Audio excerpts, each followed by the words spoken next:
Olá, tudo bem?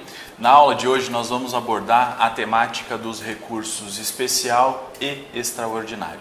Para começar a compreender a dinâmica desses recursos, nós temos que entender qual é a finalidade desses recursos dentro do nosso sistema processual.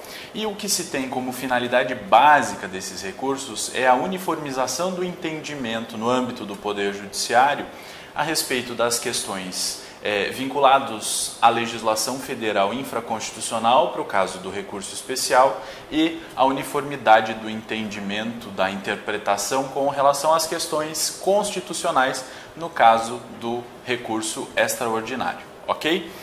Existem alguns requisitos que são comuns e durante essa aula, em alguns momentos, nós vamos falar especificamente de cada um dos recursos, mas na maior parte do tempo nós vamos abordar os requisitos que são comuns, as características e os procedimentos que são comuns a esses dois recursos, tanto ao recurso especial quanto ao recurso extraordinário. E esses requisitos que são comuns são os seguintes. O primeiro deles é o esgotamento dos recursos ordinários. Então, para que possa haver a possibilidade de interposição de um recurso especial ou de um recurso extraordinário, não deve haver mais a previsão de cabimento de nenhum outro recurso. Todos os recursos extraordinários só são cabíveis, e aqui no conceito de extraordinário, tanto o extraordinário stricto sensu quanto o recurso especial, só são cabíveis quando não couber nenhum outro recurso ordinário, nenhum outro recurso previsto no ordenamento jurídico para atacar aquela questão, ok? Daí a razão de se chamar esses recursos, em linhas gerais, de recursos extraordinários. Por quê? Porque eles só serão manejados, eles só poderão ser manejados quando não couber mais a interposição de nenhum outro recurso considerado ordinário, ok? O segundo requisito é que eles não revisam matéria de fato. Então, o que os tribunais superiores vão fazer nesse caso, o STF e o STJ, eles vão analisar o caso e vão dar aos fatos a interpretação que já foi dada pelo juízo ACO, pelo tribunal que o antecedeu na análise daquele caso, ok? Então eles não vão revisar a matéria de fato. É muito difícil você fazer chegar por meio desse recurso algo que leve à reapreciação de uma prova, por exemplo, a não ser que você consiga fazer a conexão dessa prova ou dessa matéria de fato com uma questão jurídica e que você consiga demonstrar que essa questão jurídica foi mal apreciada, seja pelo âmbito constitucional, seja pelo âmbito federal infraconstitucional, e aí sim você vai conseguir uma reanálise. Até porque é muito difícil hoje fazer uma cisão absoluta entre o que é uma matéria unicamente de fato e uma matéria unicamente de direito. Há uma confusão, via de regra, nos casos práticos, sobre esses conceitos, né, entre esses conceitos. Então, nem sempre se consegue se fazer essa cisão necessária entre o que é uma questão unicamente de fato e uma questão unicamente de direito, e aí é possível você fazer que o STJ, no caso do recurso especial, ou o STF, no caso do recurso extraordinário, acabe por analisar questões de fato, desde que essas questões de fato estejam vinculadas à questão jurídica que está sendo discutida naquele recurso, ok?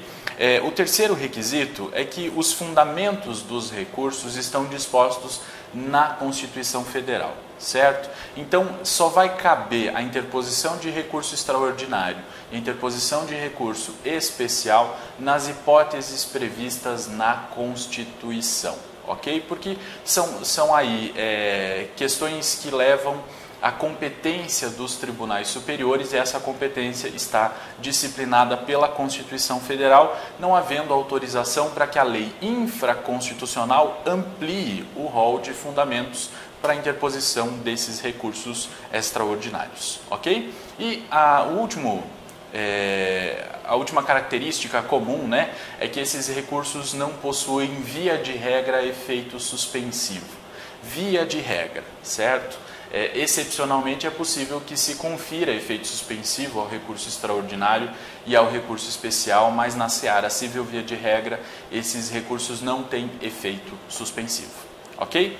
Vamos então analisar os casos de cabimento do recurso especial, que estão previstos lá no artigo 105, inciso 3º da Constituição Federal, que diz assim: compete ao STJ julgar em recurso especial as causas decididas em única ou última instância pelos tribunais regionais federais ou pelos tribunais dos estados, do Distrito Federal e territórios, quando a decisão é recorrida. A linha A, contrariar tratado ou lei federal, ou negar-lhes vigência.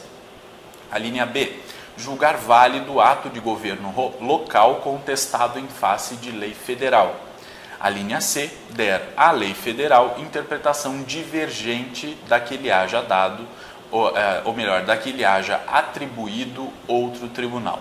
Então, pelo que a gente consegue perceber dessas três hipóteses de fundamento possível para o recurso especial, é que ele é cabível sempre que se tiver contrariedade à lei federal infraconstitucional, ou quando se tiver uma decisão que negue vigência a uma determinada lei federal ou tratado, que vá ventilar alguma questão de natureza infraconstitucional, ou mesmo alguma decisão que tenha dado uma interpretação que se considere equivocada do texto da lei federal. Aí, então, será cabível a interposição do recurso especial. Tudo isso para que o STJ possa exercer a sua função de controle da interpretação, de controle e uniformidade da interpretação que os tribunais brasileiros dão à legislação federal infraconstitucional. E tudo isso tem um viés muito ligado ao princípio, ao direito fundamental, à igualdade, porque quando se fala em uniformização do entendimento, da interpretação que se vai dar à legislação, o que se está tratando é basicamente do direito fundamental à igualdade, para que todas as pessoas, todos os jurisdicionados que estejam diante de uma situação fática parecida, uma situação jurídica parecida ou idêntica, para que eles tenham um tratamento interpretativo da legislação parecido ou idêntico. Ok? Para que não haja uma discrepância muito grande entre a interpretação que se dá em um determinado tribunal e a interpretação que se dá em outro tribunal. Ainda mais se for considerar a problemática brasileira, levando ainda em conta o tamanho do país, as grandes diferenças que existem entre as regiões, as grandes diferenças sociais que existem no nosso país, é fundamental que haja um tribunal que tenha essa função de uniformização. Não é fácil, é certo que o STJ hoje enfrenta um período conturbadíssimo, com um excesso de trabalho muito grande, né? Uma quantidade reduzida de ministros e uma quantidade que se amplia a cada dia de ações e recursos que chegam ao STJ e que são de sua competência. Tudo isso para que se tente dar ao direito brasileiro uma interpretação uniformizada, né, para que se possa, enfim, atingir esse ideal de igualdade entre os jurisdicionados, que é uma das finalidades, né, dessa ideia de se ter uma corte que faça o controle da interpretação e faça a uniformização da interpretação da legislação federal infraconstitucional. Ok? Todas as hipóteses de cabimento do recurso especial, vamos agora analisar as hipóteses de cabimento do recurso extraordinário. E elas estão previstas lá no artigo 102, inciso 3º da Constituição Federal, que diz assim: compete ao STF julgar, mediante recurso extraordinário, as causas decididas em única ou última instância, quando a decisão é recorrida. A linha A, contrariar dispositivo desta Constituição. A linha B, declarar a inconstitucionalidade de tratado ou lei federal. A linha C, julgar válida lei ou ato de governo local contestado em face desta Constituição. E a linha D, julgar válida lei local contestada em face de lei federal. O que a gente consegue perceber dessas 4 alíneas aqui que disciplinam as hipóteses de cabimento do recurso extraordinário é que sempre caberá recurso extraordinário quando se verificar uma possível ofensa à letra da Constituição Federal. Seja no caso da linha A, que é uma ofensa direta à Constituição, no caso de contrariar dispositivo da Constituição, ou no caso de declarar a inconstitucionalidade de tratado ou lei federal, como diz a linha B, né? Quando se retira ou se tenta retirar da aplicação prática um texto de um tratado ou de uma lei federal que seja considerado ofensivo à Constituição Federal.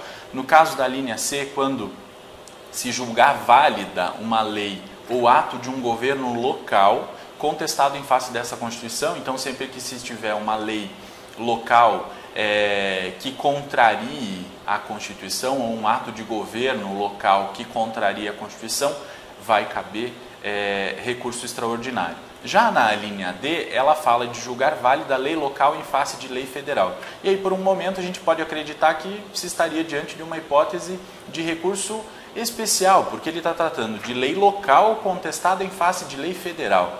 Mas não é. Não é, porque o que se discute basicamente nos casos que envolvem a linha D é aquela clássica distribuição de competências legislativas que é feita pela Constituição Federal. Então perceba, a matéria discutida aí vai ser a competência legislativa disciplinada pela Constituição Federal. Então essa é uma questão constitucional, por isso que é cabível recurso extraordinário contra a decisão que tenha julgado válida uma lei local que tenha sido contestada em face de uma lei federal, né?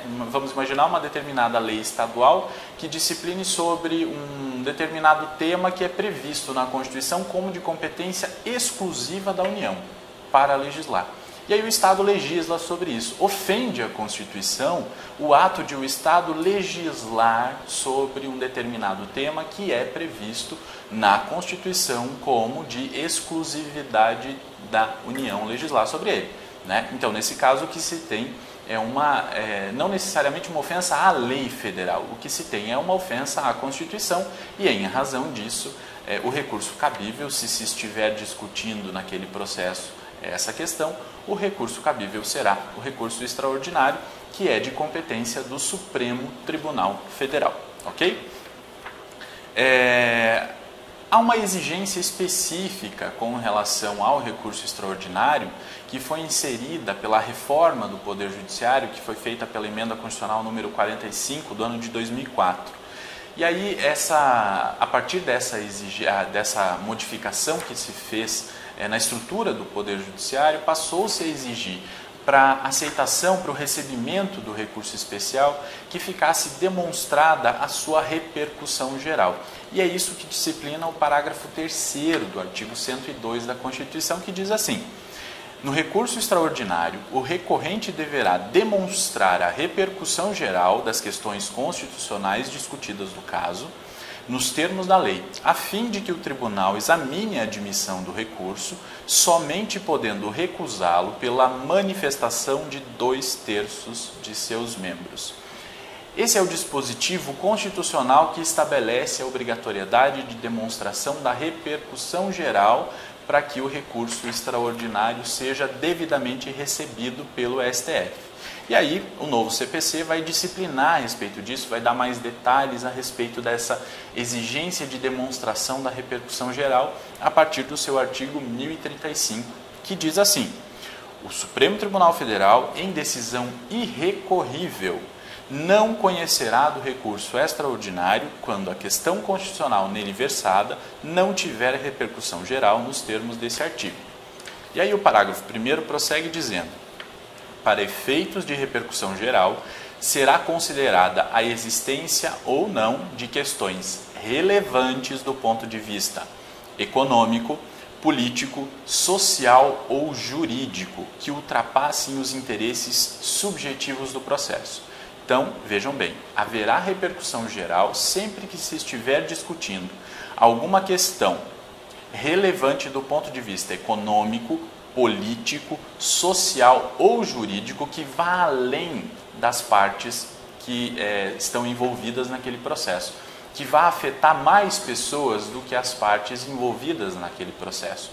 Aí se tem, de fato, então, repercussão geral, ou seja, os efeitos da decisão que o STF tenha que dar sobre aquela questão deverão atingir mais pessoas do que as partes envolvidas naquela demanda. E aí se tem a chamada repercussão geral. Então esses dois requisitos aí precisam ficar muito claros na nossa cabeça. As questões precisam ser relevantes de algum desses pontos de vista: econômico, político, social ou jurídico.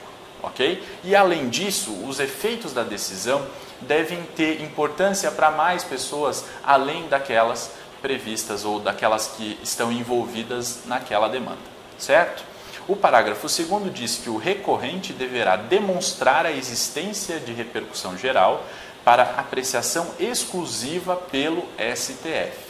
Então, quem vai dizer se há ou não há repercussão geral é o Supremo Tribunal Federal, atendendo os requisitos previstos no CPC e na Constituição Federal, né? Então, tem que ter lá, no mínimo, uma decisão por 2/3 dos componentes do pleno do tribunal, certo?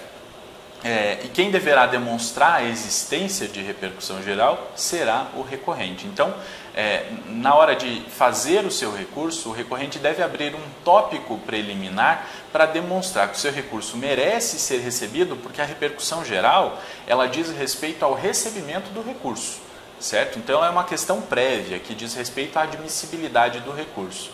Uma vez que o recorrente abra um tópico preliminar, comprove a existência de uma questão relevante que vai afetar mais pessoas, além daquelas previstas na demanda, né? E que essa questão é relevante do ponto de vista econômico, político, social ou jurídico, se tem, ou em tese, se tem demonstrada a repercussão geral nesse caso, ok? O parágrafo 3º diz que haverá repercussão geral sempre que o recurso impugnar acórdão que, inciso 1º, contrarie súmula ou jurisprudência dominante do Supremo Tribunal Federal. O inciso 2º foi revogado e o inciso 3º diz que haverá repercussão geral sempre que o recurso impugnar acórdão que tenha reconhecido a inconstitucionalidade de tratado ou de lei federal nos termos do artigo 97 da Constituição Federal. Então, amplia as hipóteses aqui de repercussão geral. Se o recurso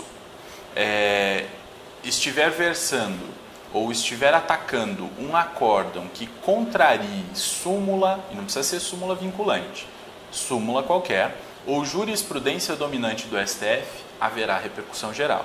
E o inciso 3º, que tenha reconhecido a inconstitucionalidade de tratado ou de lei federal nos termos do artigo 97 da Constituição Federal, também haverá repercussão geral nesse caso.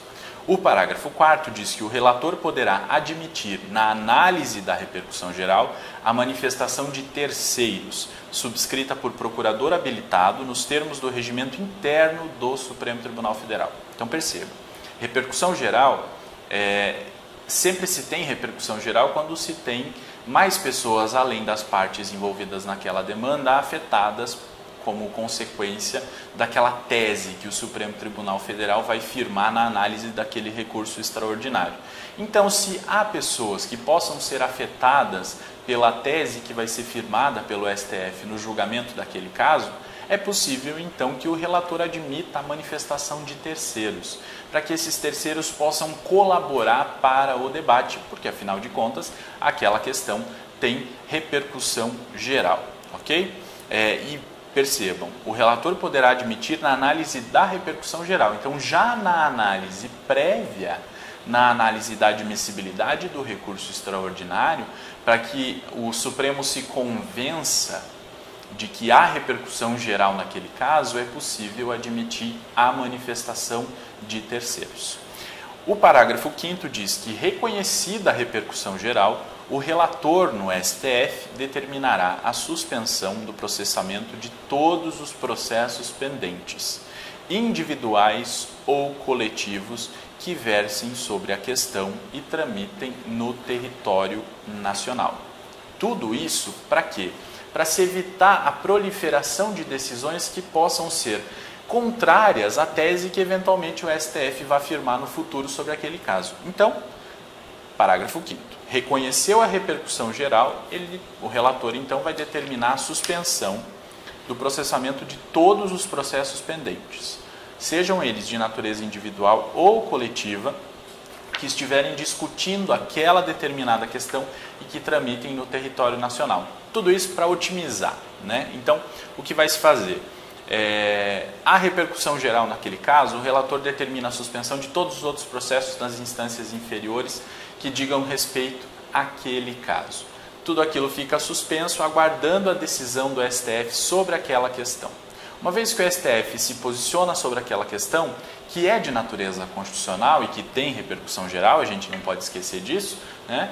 Aquela tese firmada pelo STF vai poder ser aplicada, então, com muito maior segurança jurídica por todos os tribunais e juízes que estejam julgando casos que envolvam aquela questão. Tudo isso para otimizar, e tudo isso tende a, no futuro, fazer reduzir drasticamente o número de recursos.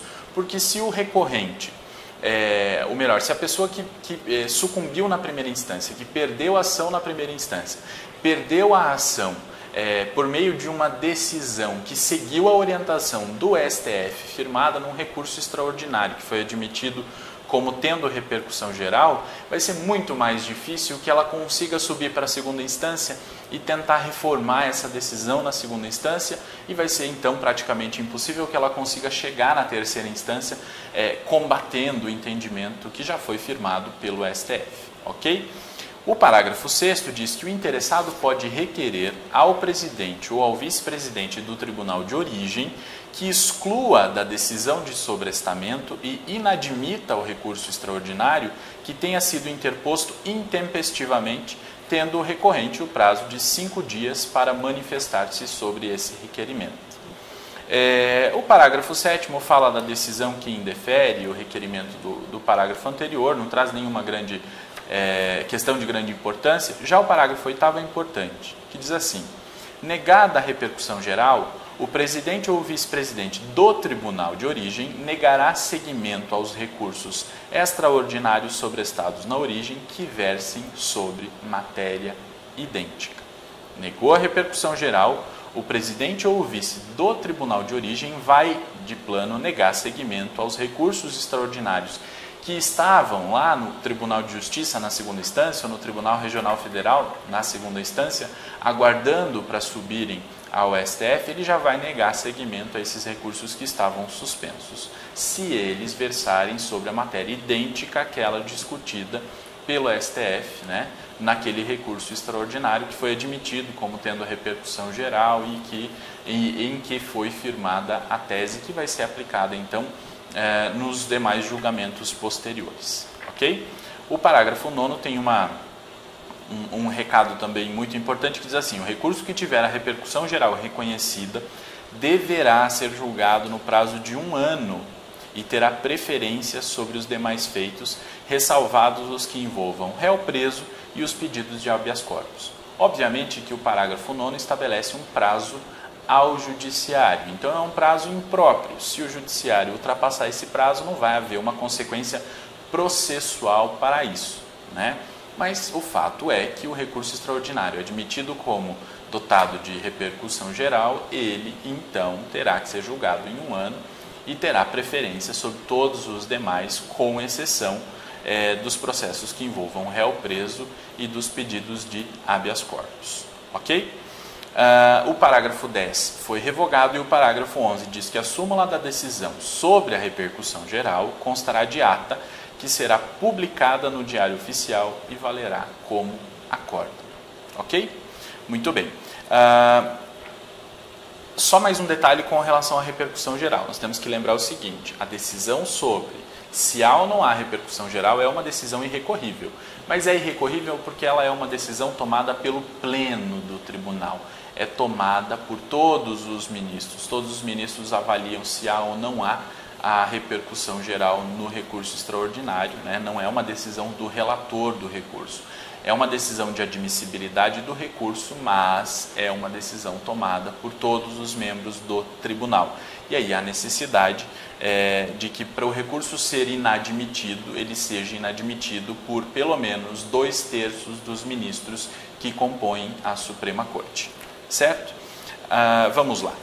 Procedimento do recurso extraordinário e do recurso especial. É um procedimento único.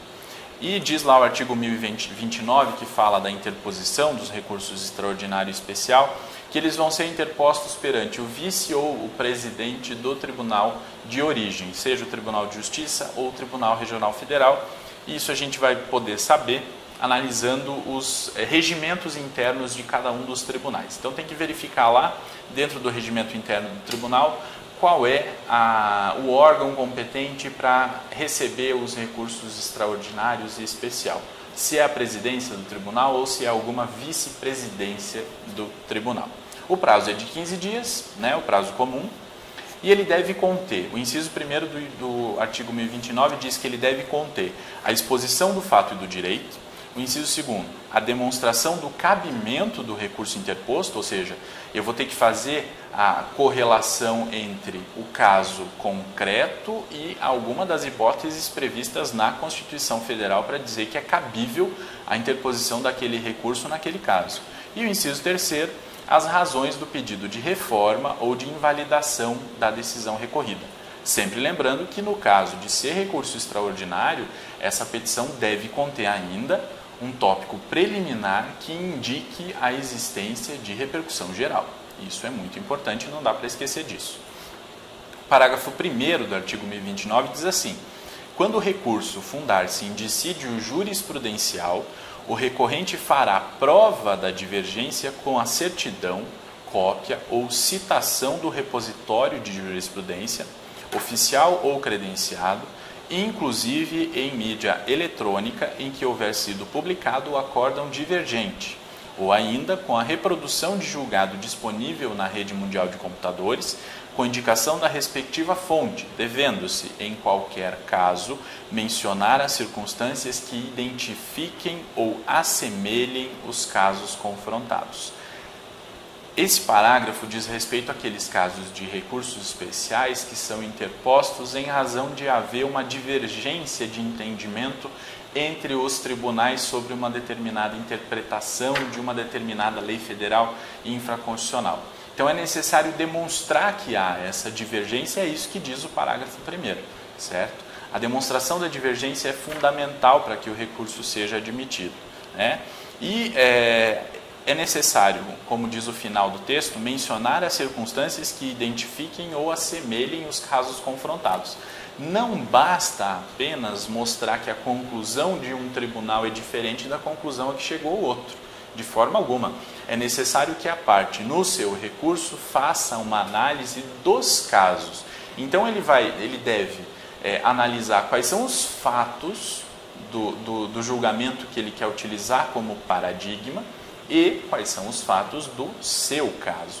E aí fazer uma análise desses fatos para mostrar para o Tribunal Superior que há necessidade de uniformizar o entendimento porque os fatos são assemelhados, né? Isso é muito importante. Não basta só mostrar que há divergência de entendimento.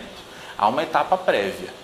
Para que se considere a existência de divergência de entendimento, é necessário demonstrar que há uma convergência com relação aos fatos das causas em que a parte alega que há divergência, certo?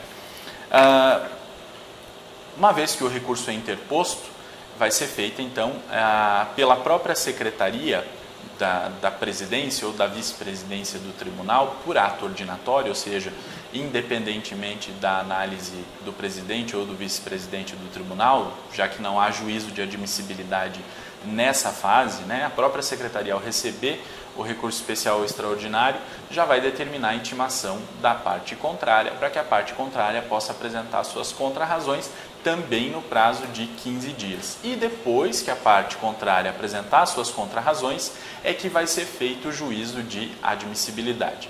E aqui vale uma ressalva. Quando o novo Código de Processo Civil foi aprovado, ele foi aprovado com um determinado texto. Este texto dizia que o juízo de admissibilidade dos recursos especial e extraordinário seria feito pelo STJ e pelo STF, respectivamente. Depois houve uma lei que alterou o texto do novo Código de Processo Civil, inclusive essa lei foi aprovada e sancionada antes mesmo do novo Código entrar em vigência, e tudo isso aconteceu no período de vacatio legis, que nos fez voltar ao sistema anterior, em que o juízo de admissibilidade voltou, né, ou se manteve, porque como a lei não entrou em vigor, ela não teve efeito prático, o juízo de admissibilidade foi mantido pelo Tribunal de Segunda Instância, certo? Então, O que está em vigência hoje em dia, por meio já do novo CPC modificado, é que o juízo de admissibilidade vai ser feito logo depois da apresentação das contrarrazões ou do fim do prazo para a apresentação das contrarrazões, na hipótese de a parte não ter apresentado essas contrarrazões, pelo juízo a quo, ou seja, pelo tribunal recorrido. Não vai ser feito esse prévio juízo de admissibilidade pelo STF ou pelo STJ. Ok? É isso que diz o artigo 1030. Recebida a petição do recurso pela Secretaria do Tribunal, o recorrido será intimado para apresentar contrarrazões no prazo de 15 dias, fim do qual os autos serão conclusos ao presidente ou ao vice-presidente do tribunal recorrido, que deverá. E aí quais são as possibilidades no juízo a quo, né, na análise desse juízo de admissibilidade? Inciso 1º. Pode negar seguimento ao recurso extraordinário que discuta a questão constitucional a qual o Supremo Tribunal Federal não tenha reconhecido a existência de repercussão geral ou ao recurso extraordinário interposto contra acórdão que esteja em conformidade com o entendimento do STF. É exarado no regime de repercussão geral. Então, já no juízo de admissibilidade, se o presidente ou vice-presidente do tribunal perceber que o recurso extraordinário está discutindo uma questão constitucional que já foi apreciada anteriormente pelo STF, ele reconheceu que ela não tinha repercussão geral, ele pode negar seguimento àquele recurso. Mais do que isso, se o recurso extraordinário foi interposto contra acórdão que está em conformidade com o entendimento que já foi estabelecido pelo STF na análise de outro recurso que teve reconhecida a sua repercussão geral, também vai ser possível negar seguimento ao recurso extraordinário. A linha B diz que é possível negar seguimento a recurso extraordinário ou a recurso especial interposto contra acórdão que esteja em conformidade com o entendimento do STF ou do STJ, respectivamente, exarado no regime de julgamento de recursos repetitivos, ok? Então, recurso extraordinário ou recurso especial interposto contra acórdão em conformidade com o entendimento dos tribunais superiores, seja esse entendimento manifestado por meio do procedimento dos recursos repetitivos ou da repercussão geral, já é possível que nesse filtro na segunda instância seja a ele negado seguimento pelo presidente ou pelo vice-presidente do tribunal. Além disso, o inciso 2º do artigo 1030 diz que é possível ao presidente ou ao vice-presidente encaminhar o processo ao órgão julgador para a realização do juízo de retratação se o acórdão recorrido divergir do entendimento do STF ou do STJ, exarado conforme o caso nos regimes de repercussão geral ou de recursos repetitivos. Então, o presidente do tribunal recorrido, ao perceber que o recurso especial ou extraordinário está de acordo com o entendimento do STF, que foi manifestado aí dentro do regime da repercussão geral, ou do STJ, que foi manifestado dentro do regime dos recursos repetitivos, pode devolver o caso à análise da Câmara, daquele tribunal que tenha julgado aquele caso anteriormente, para que esta Câmara possa se retratar, possa rever a decisão, porque a decisão da Câmara está contrariando a decisão do STF ou do STJ. Tudo isso para quê? Para que os tribunais compreendam a necessidade de uniformização do entendimento e para evitar a subida de mais recursos aos tribunais superiores, ok? E fazer valer mesmo, né, a força das decisões dos tribunais superiores, que tem por finalidade, nós vimos lá no início, conferir uniformidade na interpretação, seja da lei federal, no caso do STJ, seja da Constituição, no caso do STF, ok? O inciso 3º diz que o presidente ou vice-presidente do tribunal pode sobrestar o recurso que versar sobre controvérsia de caráter repetitivo, ainda não decidida pelo STF ou pelo STJ, conforme se trate de matéria constitucional ou infraconstitucional. Nós vamos ver daqui a pouco como que funciona essa dinâmica dos recursos repetitivos.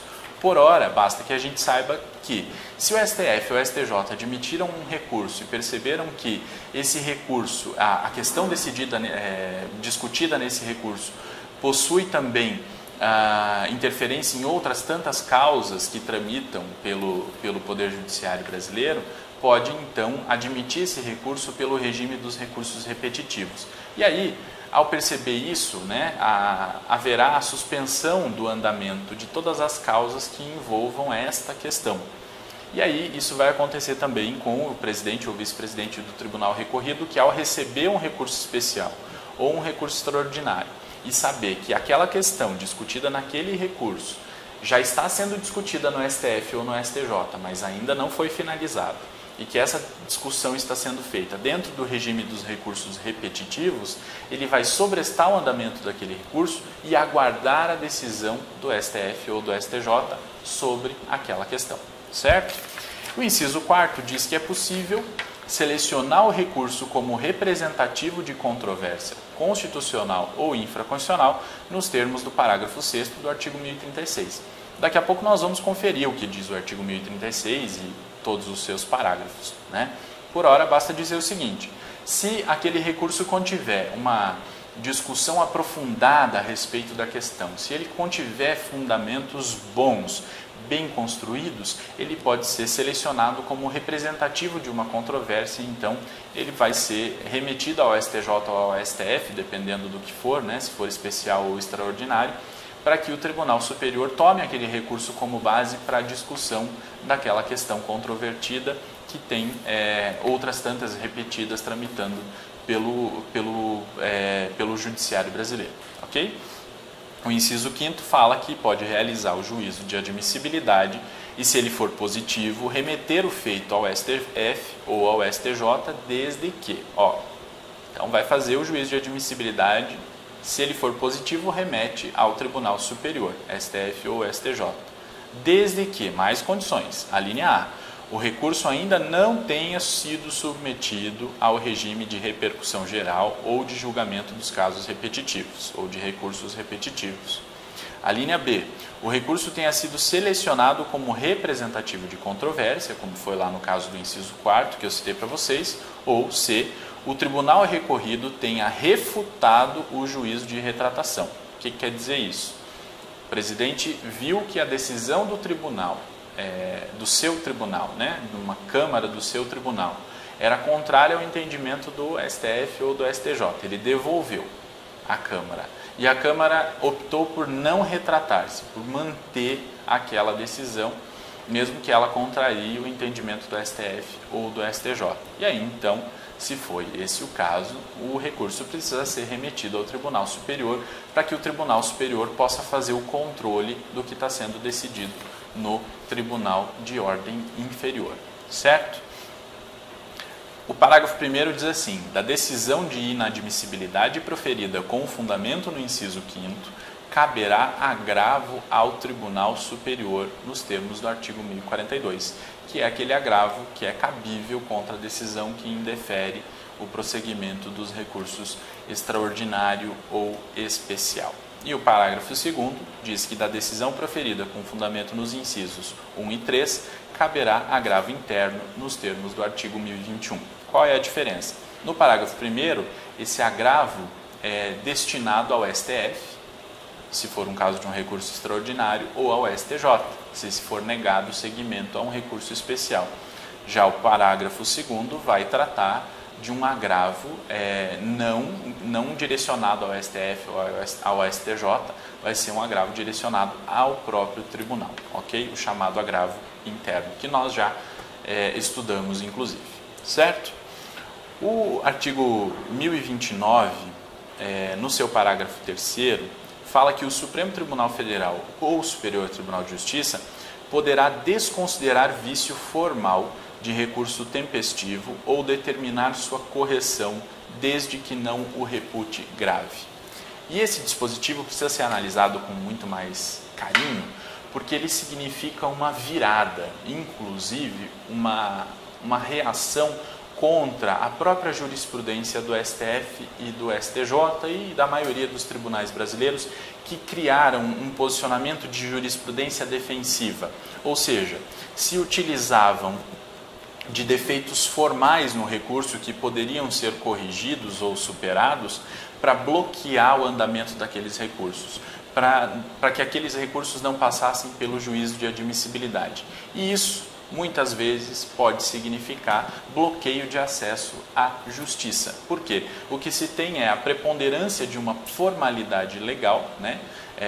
Uma formalidade do processo ali, sobre a análise do mérito, que é o que interessa mesmo dentro do processo. Então, esse parágrafo 3º estabelece uma nova cultura nesse caso, né, para tentar desconstituir essa ideia de jurisprudência defensiva e obriga os tribunais superiores, STF e STJ, a desconsiderar vício formal do recurso, desde que o recurso seja tempestivo, né, ou determinar a correção desse vício formal. Se ele for muito pequeno, esse vício, se ele não tiver grande importância, desconsidera. Se ele tiver alguma importância, aí manda corrigir. Caso contrário, né, se for um vício muito grave, aí não tem como mesmo relevar o vício ou mandar corrigi-lo. E aí sim, então o recurso pode ser inadmitido. Mas, se houver a possibilidade, se o erro formal não for grave, é possível que ele seja corrigido ou então relevado, certo? O parágrafo 5º do artigo 1029 vai tratar do efeito suspensivo, que diz assim: o pedido de concessão de efeito suspensivo a recurso extraordinário ou a recurso especial poderá ser formulado por requerimento dirigido, inciso 1º, ao Tribunal Superior respectivo no período compreendido entre a publicação da decisão de admissão do recurso e sua distribuição, ficando o relator designado para seu exame prevento para julgar. Inciso 2º, ao relator, se já distribuído o recurso, e inciso 3º, ao presidente ou ao vice-presidente do tribunal recorrido no período compreendido entre a interposição do recurso e a publicação da decisão de admissão do recurso, assim como no caso de um recurso ter sido sobrestado nos termos do artigo 1037. Então, nós já sabemos que, via de regra, o recurso extraordinário e o recurso especial não têm efeito suspensivo, mas é possível requerer que a esses recursos seja atribuído o efeito suspensivo. E aí o parágrafo 5º do artigo 1029, nos seus incisos, vai tratar sobre os vários momentos por que passa esse recurso. Então, o inciso 1º diz que pode ser solicitada a atribuição de efeito suspensivo para o recurso especial ou ao extraordinário ao Tribunal Superior no período compreendido entre a publicação da decisão de admissão do recurso e a sua distribuição. E aí, o ministro que for sorteado para ser o relator desse pedido de atribuição do efeito suspensivo vai ser o ministro prevento para relatar o recurso posteriormente, depois que ele for distribuído. Inciso 2º, posso pedir a atribuição de efeito suspensivo ao próprio relator, se já tiver havido a distribuição do recurso no Tribunal Superior, ou na hipótese de o recurso ainda estar na segunda instância, né, não ter passado pelo juízo de admissibilidade na segunda instância, eu posso fazer o pedido de atribuição de efeito suspensivo ao presidente ou ao vice-presidente do tribunal recorrido, certo? Bom, eu prometi para vocês que nós íamos analisar a sistemática dos recursos repetitivos, e é o que nós vamos passar a fazer a partir de agora com a leitura do artigo 1036, que diz assim: sempre que houver multiplicidade de recursos extraordinários ou especiais, com fundamento em idêntica questão de direito, haverá afetação para julgamento de acordo com as disposições desta subseção, observado o disposto no regimento interno do STF e no do STJ. Então, vamos lá. Artigo 1036. Sempre que houver multiplicidade de recursos com fundamento em idêntica questão de direito. Eis aí os dois grandes requisitos para que um recurso seja processado dentro da dinâmica dos recursos repetitivos. A ideia de se criar essa dinâmica dos recursos repetitivos foi justamente para conferir uma vinculação da decisão proferida pelo Tribunal Superior a todos os casos que envolvam aquela questão jurídica e que estejam em trâmite no Judiciário brasileiro, para otimizar o tempo do processo, né? Então, paralisam-se todos os processos em que são discutidas ou é discutida aquela questão, né? E aguarda-se o julgamento do recurso repetitivo no STF ou no STJ, a fim de que o STF ou o STJ firme a tese, né, estabeleça a tese, e aí essa tese possa ser aplicada por todos os magistrados do país que estejam diante de situações idênticas ou semelhantes àquela julgada pelo STF ou pelo STJ, certo? E aí o que vai acontecer vai ser a seleção de 2 ou mais recursos representativos da controvérsia pelo tribunal ACO com a suspensão dos demais. Então vamos imaginar que um determinado tribunal de um estado brasileiro perceba que há uma variedade de recursos, uma quantidade grande de recursos sobre uma determinada questão jurídica. E aí ele, diante de um recurso extraordinário ou de um recurso especial que esteja discutindo aquela questão jurídica, vai selecionar o recurso extraordinário, 2 ou mais recursos extraordinários ou especial que discutam bem aquela questão, que tenham bons fundamentos, que tenham uma discussão aprofundada sobre aquela questão, vai selecioná-los e remetê-los ao STF, se for recurso extraordinário, ou ao STJ, se for recurso especial, como recursos representativos da controvérsia. E vai sobrestar, vai suspender o andamento de todos os outros até que o STF ou o STJ definam aquela questão por meio daqueles recursos representativos da controvérsia, certo? O STF ou o STJ, o relator, ao receber esses recursos no Tribunal Superior, não fica vinculado à escolha desses recursos. É possível que esse relator solicite outros recursos, se ele entender que aqueles recursos selecionados pelo presidente ou vice-presidente do tribunal não discutem a questão de forma aprofundada, que há necessidade de uma questão, de uma discussão mais aprofundada sobre aquela questão, então ele pode solicitar que sejam remetidos outros recursos representativos da controvérsia para que esses outros possam então ser afetados por essa dinâmica dos recursos repetitivos e a partir deles, que tem então uma discussão aprofundada sobre aquela questão, seja firmada uma tese pelo Tribunal Superior, certo? O parágrafo 6º do artigo 1036 diz assim: somente podem ser selecionados recursos admissíveis que contenham abrangente argumentação e discussão a respeito da questão decidida. Então, a argumentação e a discussão tem que ser abrangente e aprofundada. É necessário que o recurso discuta de forma aprofundada a questão para que ele possa, então, ser objeto de análise pelo STF ou pelo STJ para afirmar a tese no recurso repetitivo.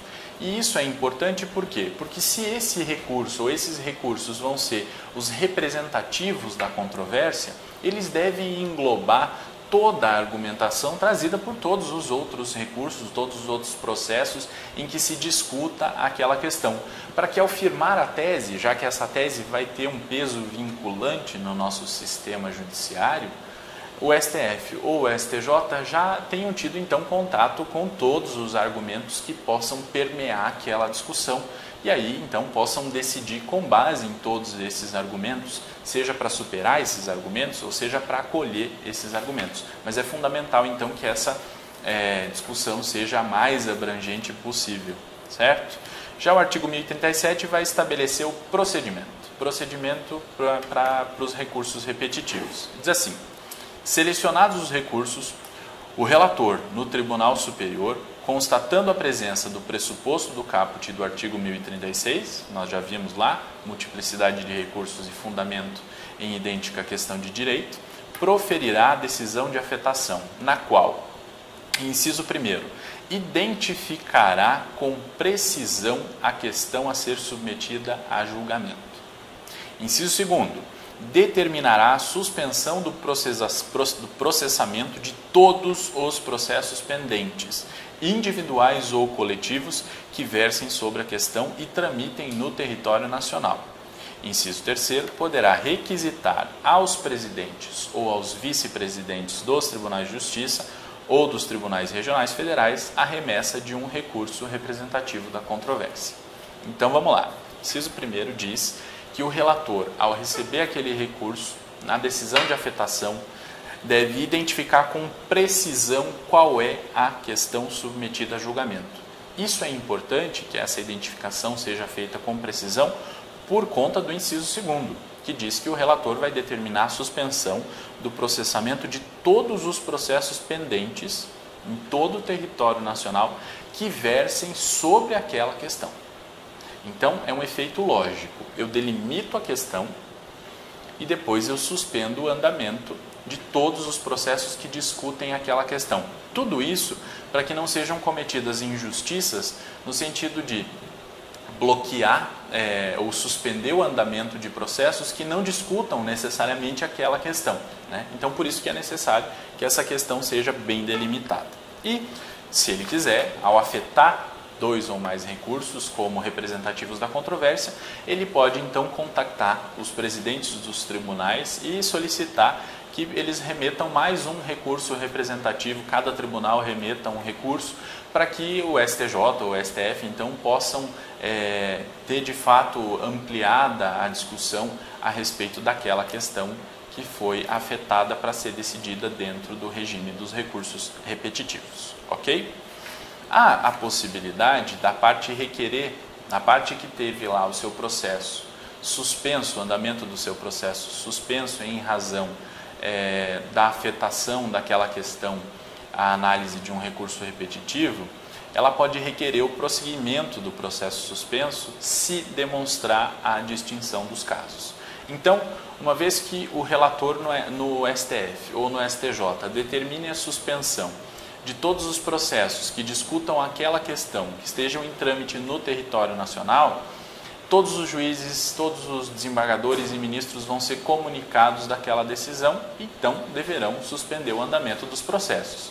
A parte que tiver um processo, um andamento de seu processo suspenso por conta disso, pode requerer o prosseguimento se demonstrar que o seu caso é distinto do caso que está sendo discutido dentro da dinâmica dos recursos repetitivos. Ao fazer esse requerimento e mostrar a distinção entre os casos, o juiz, ao receber isso, deverá abrir o contraditório, ou seja, oportunizar que a outra parte se manifeste sobre aquilo e então vai decidir se aquela questão é de fato distinta, se vai haver a manutenção da suspensão do andamento do feito ou se o feito vai retornar a caminhar, certo? O artigo 1038 fala dos poderes que são dados ao relator dentro dessa dinâmica dos recursos repetitivos. O relator, então, seja no STF ou no STJ, poderá, inciso 1º, solicitar ou admitir manifestação de pessoas, órgãos ou entidades com interesse na controvérsia, considerando a relevância da matéria e consoante dispuser o regimento interno. Então, ele pode possibilitar que terceiros, que outras pessoas que não façam, que não estejam dentro daquela relação jurídica daqueles recursos submetidos ao crivo dos recursos repetitivos, possam participar daquela discussão. Por quê? A decisão tomada pelo STF ou pelo STJ na análise de um recurso submetido à dinâmica dos recursos repetitivos vai ter efeito para todas as outras decisões ou para todos os outros processos que contenham discussão sobre aquela matéria. Então, quanto mais ampliado for o diálogo, melhor, mais democrática vai ser a decisão. E aí, nesse caso, o relator pode solicitar ou admitir, né, a manifestação de outras pessoas, órgãos ou entidades que tenham interesse em discutir aquela questão para dar mais embasamento, para ampliar mais a discussão, a fim de que o STF ou o STJ possam tomar, ao final, uma melhor decisão para aquele caso que vai acabar solucionando outros tantos casos em que se discuta aquela determinada questão. Inciso 2º diz que o relator pode fixar a data para, em audiência pública, ouvir depoimentos de pessoas com experiência e conhecimento na matéria, com a finalidade de instruir o procedimento. E isso também é uma forma de o relator ampliar o debate a respeito daquela questão que é uma questão importante, né? e ouvir pessoas que tenham experiência ou conhecimento naquela matéria que está sendo discutida, a fim de que elas possam contribuir com a decisão. E o inciso terceiro, requisitar informações aos tribunais inferiores a respeito da controvérsia. E aí, depois de cumprida essa diligência, depois que os tribunais prestarem informações sobre essa controvérsia, vai intimar o Ministério Público para que o Ministério Público também se manifeste nesses casos que envolvam a discussão sobre questões submetidas à dinâmica dos recursos repetitivos, certo?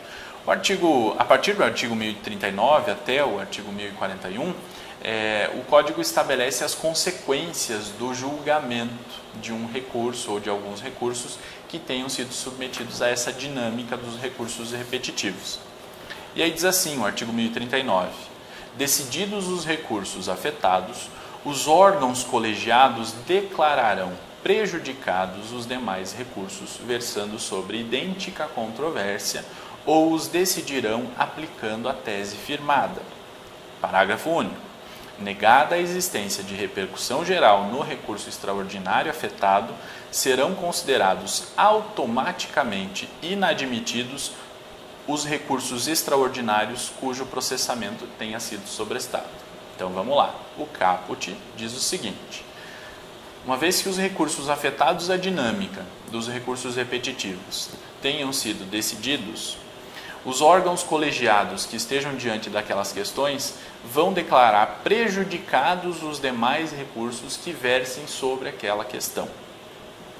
Ou, no caso de os recursos estarem de acordo com a decisão do STF ou do STJ, os órgãos colegiados, então, irão decidir aplicando a tese firmada pelo STF ou pelo STJ. Ok? O 1040 diz assim: publicado o acórdão paradigma, inciso 1º, o presidente ou vice-presidente do tribunal de origem negará seguimento aos recursos especiais ou extraordinários sobrestados na origem, se o acórdão recorrido coincidir com a orientação do tribunal. Então, tem uma série de recursos especiais ou extraordinários que estão suspensos lá no tribunal de segunda instância. Se esses recursos, vejam bem, diz o inciso 1º, esses recursos será negado seguimento, né, se o acórdão recorrido, ou seja, se a decisão do Tribunal de Justiça ou do Tribunal Regional Federal coincidir com a decisão tomada pelo STF ou pelo STJ. É isso que disciplina o inciso 1º. Então, se os recursos suspensos na origem contrariarem o entendimento do STF ou do STJ e estiverem atacando uma decisão do Tribunal de Origem que estiver de acordo com a decisão do STF ou do STJ, depois do julgamento dos recursos repetitivos, já o presidente ou vice-presidente do tribunal vai negar seguimento a esses recursos, né? Não vai fazer esses recursos especial ou extraordinários subirem para o STF ou para o STJ. O inciso 2º diz que o órgão que proferiu o acórdão recorrido na origem reexaminará o processo de competência originária, a remessa necessária ou o recurso anteriormente julgado, se o acórdão recorrido contrariar a orientação do Tribunal Superior. Então, os recursos estavam paralisados lá na segunda instância. Uma série de recursos especiais paralisados na segunda instância. O STJ decidiu, firmou uma tese. Na análise dos recursos especiais que estão sobrestados lá na segunda instância, percebe-se que eles atacam uma decisão daquele tribunal e aquela decisão daquele tribunal contraria a tese adotada pelo STJ. Então, aqueles recursos retornarão para o seu local de origem, para as câmaras de onde eles foram proferidos, né, a fim de que aquele órgão recorrido reexamine aquela questão e aplique a tese firmada pelo STJ ou pelo STF. O inciso 3º, os processos suspensos em primeiro e segundo graus retomarão o curso para julgamento e aplicação da tese firmada pelo Tribunal Superior. Então, enquanto o inciso 1º e 2º tratavam daqueles casos de suspensão de recursos especial ou extraordinário, lá na segunda instância, o inciso 3º está falando de processos suspensos em primeiro e segundo graus, ou seja, não há ainda recurso especial e nem recurso extraordinário, eles estão nas etapas prévias. Pode haver uma apelação, pode ser que haja ainda lá na primeira instância, não tenha sido dada sentença, e aí esses processos retomarão o seu curso, e aí os julgadores, sejam os desembargadores ou os juízes da primeira instância, já sabem que devem seguir, portanto, a tese firmada pelo STF ou pelo STJ no julgamento dos recursos repetitivos. Inciso 4º. Se os recursos versarem sobre questão relativa à prestação de serviço público, objeto de concessão, permissão ou autorização, o resultado do julgamento será comunicado ao órgão, ao ente ou à agência reguladora competente para fiscalização da efetiva aplicação por parte dos entes sujeitos à regulação da tese adotada. Então aqui você perceba a importância de se ter um controle adequado disso, inclusive de se ter decisões que julguem recursos repetitivos muito bem fundamentadas. Vai para além o efeito dessa decisão, vai para além do Poder Judiciário. Aqui, no inciso 4º, diz que devem ser comunicados, se estiver discutindo uma questão voltada ao serviço público, objeto de concessão, permissão ou autorização, o resultado desse julgamento vai ser comunicado aos órgãos administrativos para que eles, já no âmbito administrativo, adotem aquela tese.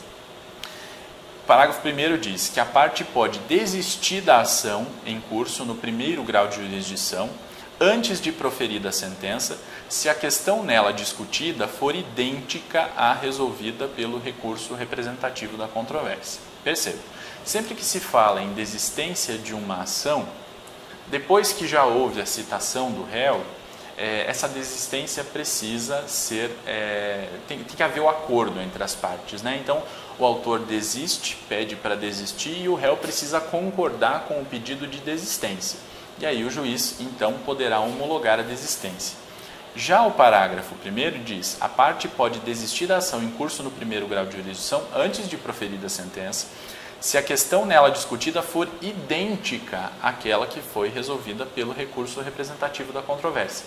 Isso vai evitar que, se a decisão que foi dada pelo STJ ou pelo STF, que eventualmente contraria o interesse da parte autora, possibilita que ela possa desistir e vai evitar que o Poder Judiciário tenha que dar uma sentença para aquele caso, adotando a tese do STF ou do STJ. O parágrafo 2º diz assim: se a desistência ocorrer antes de oferecida a contestação, a parte ficará isenta do pagamento de custas e honorários de sucumbência. Então, eu propus uma ação hoje, amanhã essa questão vai ser afetada pelo STJ na análise de recurso repetitivo e vai ser determinada a suspensão do andamento de todos os processos, inclusive do meu processo. Então, não vai nem ocorrer a citação. Eu vou esperar lá o STJ decidir a questão, enquanto isso meu processo fica suspenso. Uma vez que o STJ decida a questão, dentro dessa dinâmica dos recursos repetitivos, o meu processo volta a correr.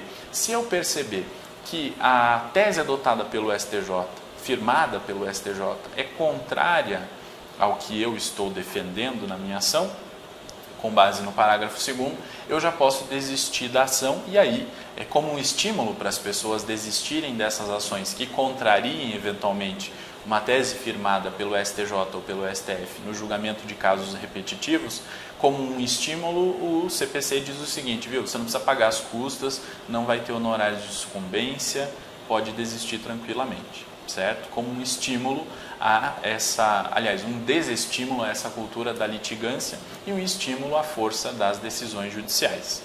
E o parágrafo 3º diz que a desistência apresentada nos termos do parágrafo 1º, que é aquela que acontece antes da sentença, independe de consentimento do réu, ainda que apresentada a contestação.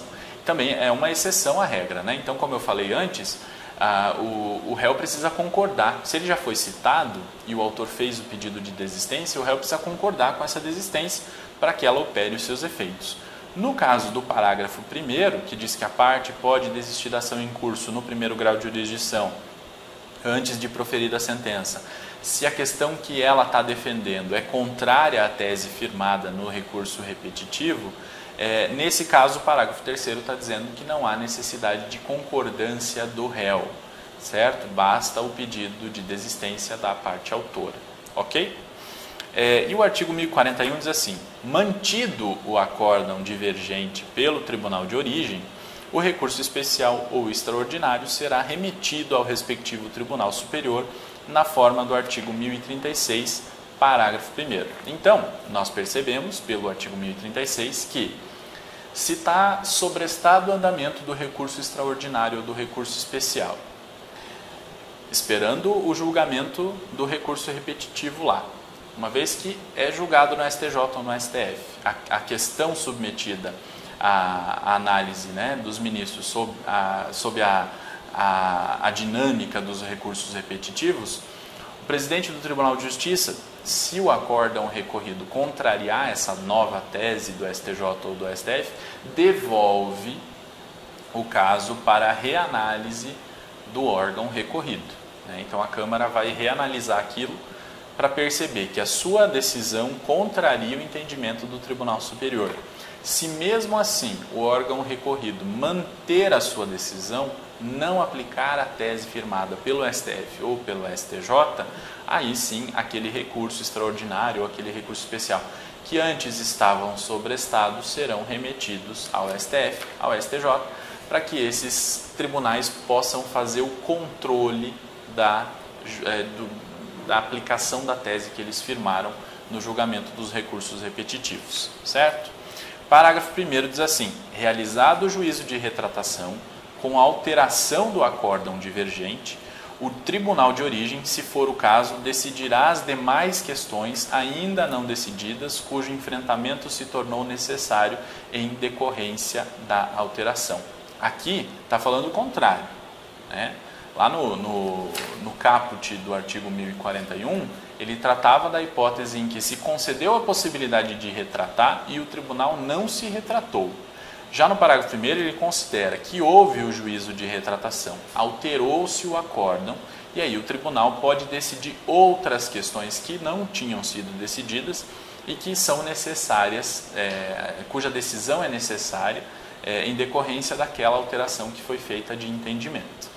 E o parágrafo 2º diz que quando ocorrer a hipótese do inciso 2º do caput do artigo 1040, que vai tratar sobre o reexame da matéria, se o acórdão recorrido contrariar a tese firmada, e o recurso versar sobre outras questões, caberá ao presidente ou ao vice-presidente do tribunal recorrido, depois do reexame pelo órgão de origem, e independentemente de ratificação do recurso, sendo positivo o juízo de admissibilidade, determinar a remessa do recurso ao Tribunal Superior para julgamento das demais questões. Percebam, aqui nós não estamos tratando da questão submetida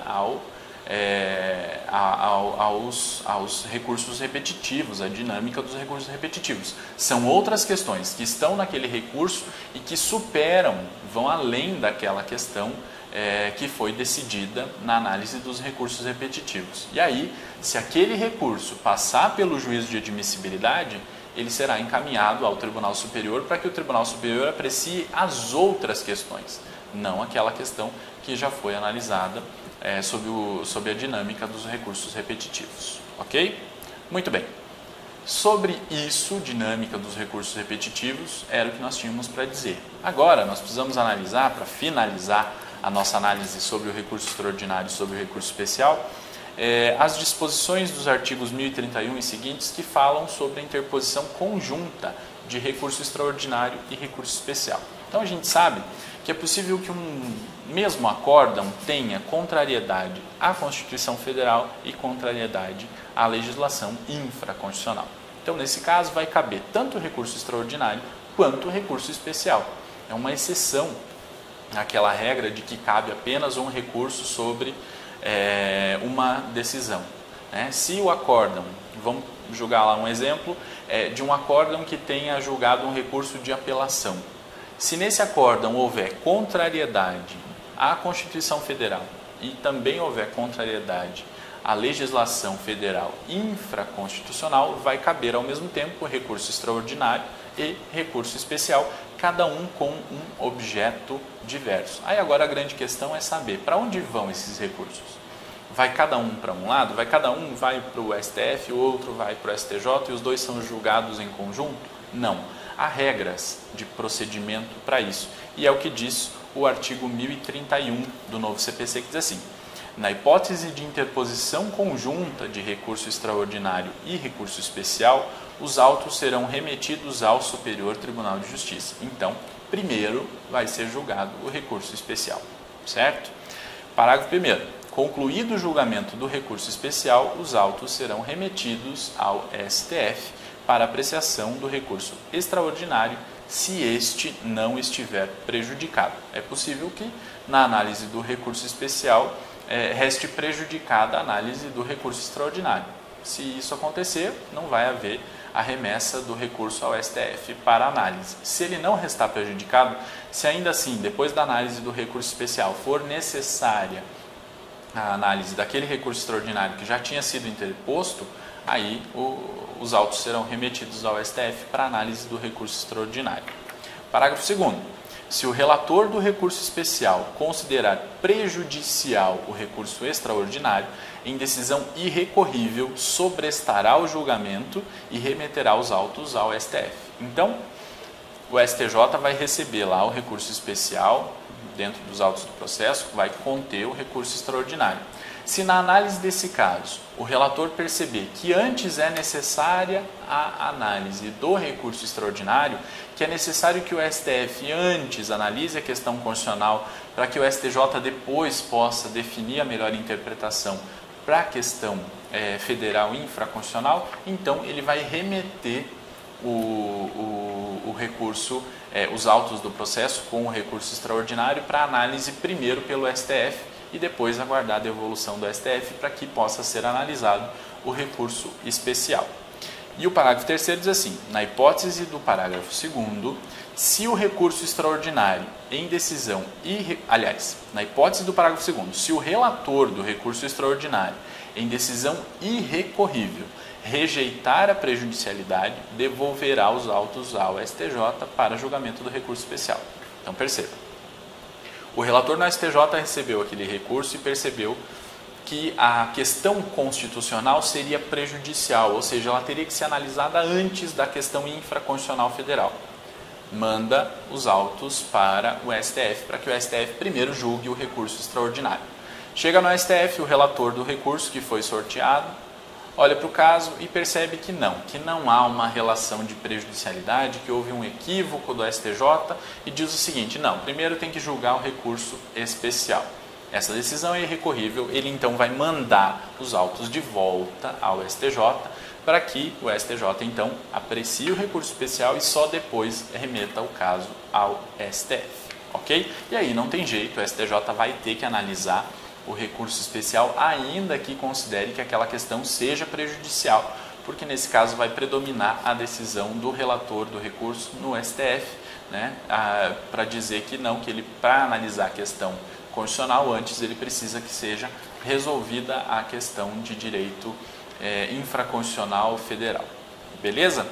O artigo 1032 diz assim: se o relator no STJ entender que o recurso especial versa sobre questão constitucional, deverá conceder prazo de 15 dias para que o recorrente demonstre a existência de repercussão geral e se manifeste sobre a questão constitucional. E o parágrafo único: cumprida a diligência de que trata o caput, o relator remeterá o recurso ao STF, que em juízo de admissibilidade poderá devolvê-lo ao STJ. Vamos compreender isso aqui.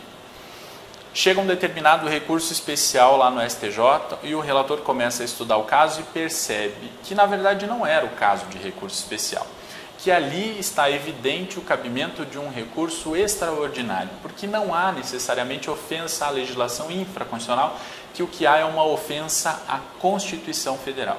Ao perceber isso, o relator então vai poder abrir prazo para a parte para que ela demonstre a existência de repercussão geral e transforme aquele recurso, que era um recurso especial, em recurso extraordinário. Então, a parte vai fazer isso, vai comprovar, né, por A mais B que há repercussão geral naquele caso e os autos serão remetidos ao STF. E aí o STF vai analisar e vai fazer o juízo de admissibilidade daquele caso. Se o STF entender que não se trata de uma questão constitucional, que o que há na verdade é uma questão federal e infraconstitucional, vai devolver os autos do processo ao STJ dizendo não, este é um recurso especial, a matéria é infraconstitucional, não é matéria constitucional, então não cabe essa transformação de recurso especial em recurso extraordinário. Okay? Mas o que é importante frisar desse artigo 1032? É a otimização mesmo do processo e é se entender o processo como um instrumento. Então a parte pode se equivocar e interpor ou fazer mesmo uma interpretação que o STJ considere equivocada sobre uma determinada questão federal. Aí a parte entende que é uma questão infraconstitucional. Chega no STJ, o STJ entende que não é infraconstitucional, que seria uma questão federal. O caminho que se tomava antes era aquele recurso ser inadmitido. Não tem nenhuma questão infraconstitucional aqui, a questão é federal. E aí o recurso era não recebido, era inadmitido, né? Agora, pelo artigo 1032, é possível aproveitar esse recurso, né? Então, não há uma questão infraconstitucional, o que há é uma questão federal, então intima a parte, ela faz um tópico lá comprovando que aquela questão, já que é considerada constitucional pelo STJ, tem repercussão geral e possibilita então a análise daquele caso pelo STF, transformando aquele recurso que antes era um recurso especial em um recurso extraordinário. Certo? E aí o STF vai analisar. Se o STF considerar que é um recurso que discute mesmo uma questão constitucional, vai analisar se estão presentes os outros requisitos para admissibilidade, vai analisar se estão presentes os requisitos da repercussão geral e vai dar seguimento àquele recurso. Caso contrário, pode devolver o recurso ao STJ e dizer não é o caso de discussão sobre uma questão constitucional e o que se discute aqui é uma questão federal infraconstitucional que pode ter ofensa reflexa à Constituição, mas não é uma ofensa direta, então é da competência do STJ. Ok? E o artigo 1033 diz que se o Supremo Tribunal Federal considerar como reflexa a ofensa à Constituição, afirmada no recurso extraordinário, por pressupor a revisão da interpretação de lei federal ou de tratado, remetê-lo-á ao STJ para julgamento como recurso especial. Aqui é o inverso, né? Enquanto o 1032 trata da possibilidade de se transformar um recurso especial em recurso extraordinário, o 1033 fala da possibilidade de se transformar recurso extraordinário em recurso especial. Então, o relator no STF vai receber um determinado recurso. Se ele entender que aquele recurso discute uma questão constitucional, mas que a ofensa à Constituição é reflexa, que o que há na verdade é uma ofensa direta à lei federal infraconstitucional, ele então vai determinar a remessa do recurso ao STJ, a fim de que o STJ aprecie aquele recurso como um recurso especial.